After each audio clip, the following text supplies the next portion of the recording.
Olá, muito bem-vindo a mais uma edição do Ideias Pan. E hoje eu tenho o prazer de receber aqui, conosco está o André França, que é o diretor-geral de mídia da W Macan, uma das principais agências aqui do nosso mercado publicitário brasileiro. André, muito bem-vindo. Em primeiro lugar, a minha pergunta é: quais os principais diferenciais do trabalho, das estratégias de mídia da W Macan dentro do mercado publicitário brasileiro? Marcelo, bem, primeiro, muito obrigado pelo convite. Estou muito feliz de estar aqui, representando a W Macan nesse papo que a gente vai ter. Hoje, a W Macan vem se destacando, acredito, em duas searas muito claras, que juntas falam de dados, na realidade. A gente vem fazendo uma entrega muito consistente para dois clientes em especial, Nestlé e Coca-Cola, através do que a gente tem de uma estrutura chamada Lab. Essa estrutura, essas duas estruturas, elas funcionam como um hub de inteligência. Então, elas capturam sinais e dados que são provindos da mídia, mas também integram com dados do próprio cliente, né? Ou seja, market share, volume de vendas, preço, distribuição. E com base em tudo isso, elas conseguem devolver conhecimento para que o próprio cliente retroalimente, seja uma campanha publicitária, então com dados do tipo qual é o melhor mercado que a gente está tendo resposta, qual eventualmente é aquele que a gente precisa adiar porque a concorrência ainda está atuando de uma maneira diferente e a gente precisa repensar a estratégia, até mesmo para dentro do time de marketing, onde eles pensam confecção de produto, embalagem e outros pilares dentro do marketing. Então essa é uma maneira que a gente vem atuando, ou seja, sendo de fato um braço de inteligência do cliente. A outra coisa que é um pouco mais convencional, mas a gente vem avançando, principalmente nos últimos 2 anos, que é a questão da integração. Existe um modelo que impera aí no mercado, onde o digital e o offline convivem, mas eles convivem de maneira separada, ou seja, você tem um diretor responsável pela parte de offline, um diretor responsável pela parte de online, e eles, antes de apresentar ao cliente, eles se unem para tentar traçar a melhor estratégia.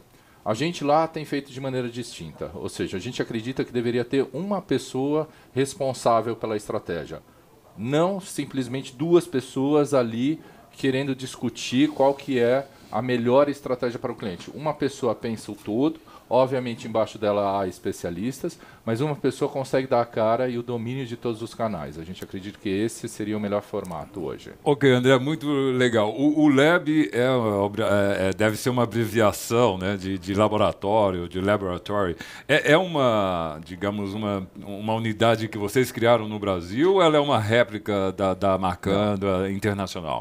Esse foi um modelo criado no Brasil para a Coca-Cola já há mais de 5 anos, onde a gente tem tido grandes expertises em relação ao que funciona e o que não funciona, inclusive na automatização. Então, a criação de dashboards online, a captura de dados direto do cliente, conversas a respeito de data management platforms, ou seja, tudo que há de mais moderno acaba passando pelo Lab e sendo o apoio, de novo, de inteligência para o cliente. Então, isso é uma das coisas que eles funcionam de maneira transversal. Então, a gente coloca como liderança, vamos dizer assim, executiva, mas eles funcionam em diferentes agências. Então, eles coletam informação não somente da W Macan, mas também de todas as agências que o cliente tem contato. E com isso, eles conseguem dar uma coisa centralizada e com bastante precisão para o cliente. Ok.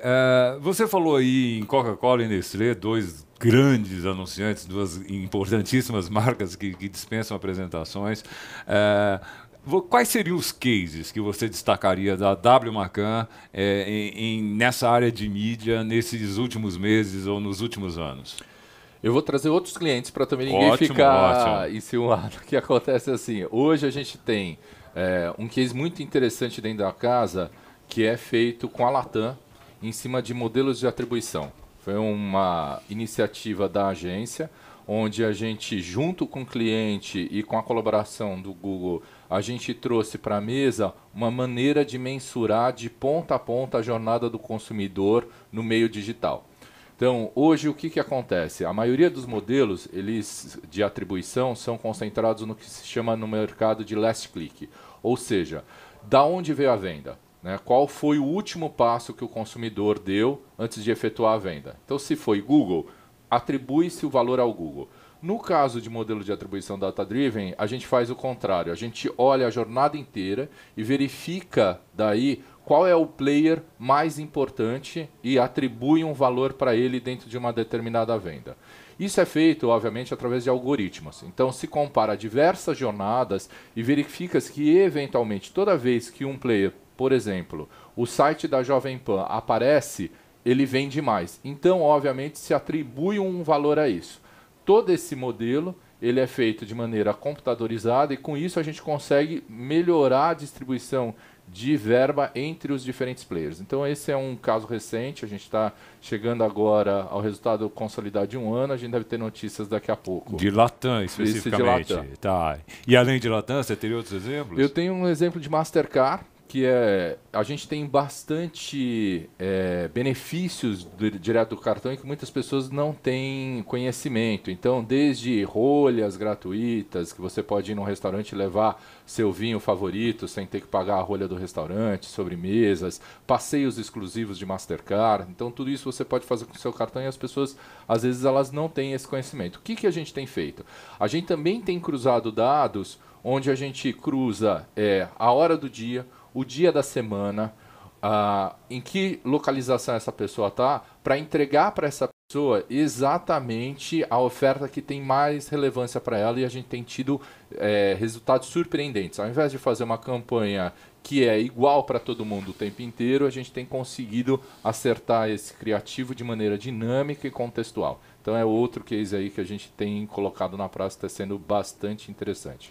Muito interessante. E mundialmente ou internacionalmente, André, você destacaria, não necessariamente da rede Macan, que é uma internacional, uma rede multinacional muito forte, que case você acha que poderiam ser considerados de destaque, de relevância na mídia internacional nesses últimos meses ou no último ano?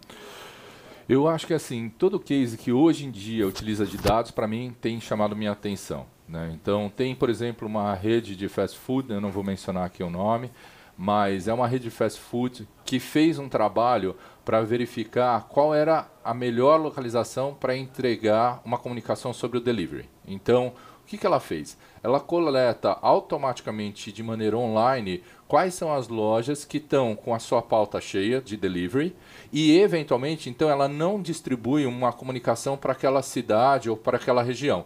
Ela só anuncia aqueles restaurantes que estão sem a pauta cheia naquele exato momento. Essa é uma maneira que eu vejo de a gente utilizar dados de maneira online, onde a gente cruza dados do cliente junto com as possibilidades hoje de digital e de informática para a gente entregar. E isso acontece não somente na internet, mas isso acontece também em rádio, em digital home e tudo mais. Ou seja, eu acho que tudo isso que está sendo integrado de uma maneira inteligente para o cliente, está entregando o resultado, é o que tem chamado a minha atenção nesse momento. Interessante porque os dados se transformaram nessa grande mina, né? É de fato algo muito valioso que a comunicação tem em mãos hoje. Você falou em jornada do consumidor.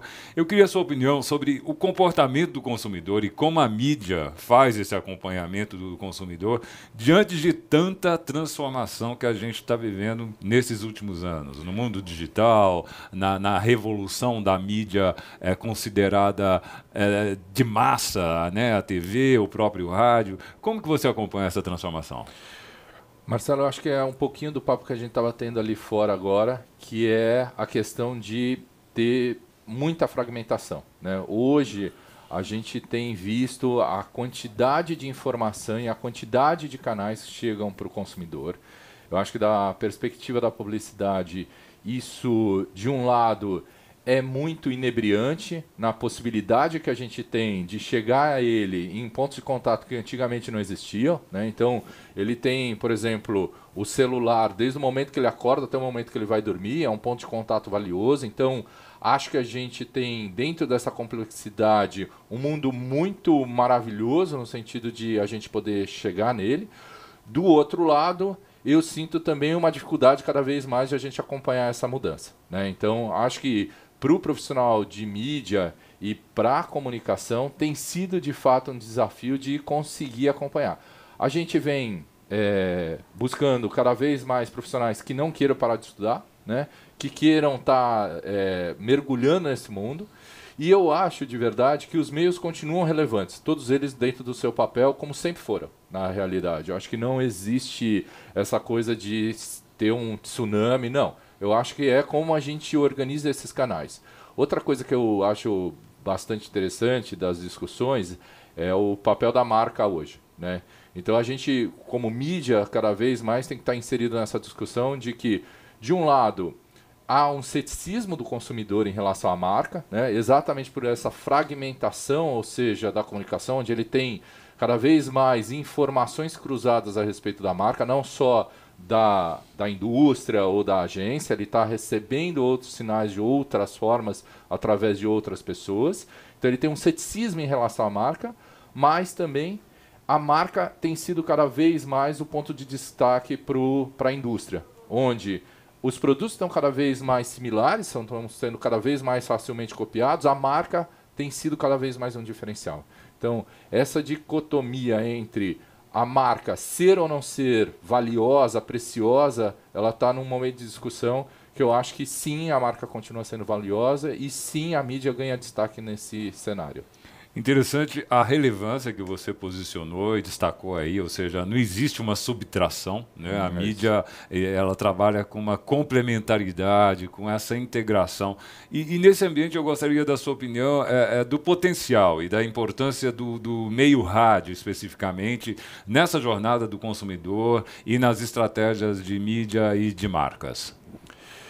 Eu acho que assim, o meio rádio é um meio que está praticamente presente em todos os planos de mídia da W Macan, né? Então a gente tem Mastercard, TIM, Seara, ou seja, todos os nossos grandes anunciantes estão presentes no meio rádio pela força que o meio rádio ainda tem e deverá ter durante décadas e décadas. Ou seja, há uma característica no meio rádio que eu acho sensacional, que é o companheirismo, né? Ele não é nada novo, essa característica, mas ela continua valendo muito, né? Você ter ali uma voz no seu dia a dia, seja dentro do seu rádio, seja dentro da sua casa, eu acho que isso o meio rádio nunca vai perder e por isso mesmo ele continua sendo um meio valioso, que mesmo com a entrada de cada vez mais canais digitais, onde eles puxam para si a questão da música e outros formatos, o meio rádio ali ainda continua como um meio extremamente relevante, extremamente de alta cobertura, com grande frequência, ou seja, um meio que não perdeu sua força.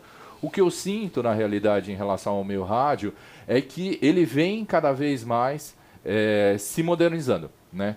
Então, hoje em dia, por exemplo, nos institutos de pesquisa, a gente já consegue verificar a audiência do que tem no meio físico e no meio digital. E é impressionante o crescimento do meio rádio no meio digital, e eu acho que esse foi um movimento que a indústria fez muito acertada, de exigir dos institutos de pesquisa que a gente juntasse essas audiências para que a gente pudesse verificar essa força. Outra coisa que eu acho que o meio rádio ainda tem é a questão da integração de fato com outras plataformas, que ele vem avançando, mas eu acho que ainda há um grande espaço, né? O meio rádio por si só é um meio ao vivo, um meio de reação, um meio de interação. E tudo isso, diante desse cenário de tecnologias interativas, acho que o meio tem muito a ganhar. Acho que ainda a gente tem pouco disso. Então, todas as tendências de gamificação, de aplicativos exclusivos, de interação live, né, ao vivo, eu acho que ainda o meio rádio ainda não avançou com força para essa área, mas irá. E eu tenho segurança de que é um meio que estará aí por muitos e muitos anos e dentro dos nossos planos eles estão sempre presentes. Maravilha, André. Para finalizar, eu gostaria que você desse uma mensagem, uma opinião, ou a mesma sua avaliação sobre o ano de 2018, que pudesse englobar tanto o consumidor, o anunciante e o profissional de mídia. O que esperar de 2018, o que fazer em 2018? Eu sou brasileiro, Marcelo. Então, assim, eu tenho sempre esperança. Eu acredito sempre que o futuro será melhor do que o passado, né? E nesse sentido, eu acredito que o agora e o hoje é o momento de a gente fazer. Então, assim, eu super Convido a todos para a gente construir um 2018 melhor do que o passado e que será pior do que os outros vindouros. Então, sempre evoluindo e construindo algo melhor. É isso. Muito bom, muito obrigado, André, muito obrigado a você, aí telespectador da Jovem Pan, que nos acompanhou com esse papo aqui, muito bacana. E mais uma vez, obrigado pela sua presença, muito sucesso, continue aí com esse trabalho bem bacana aí na W Macan. Muito obrigado e até a próxima.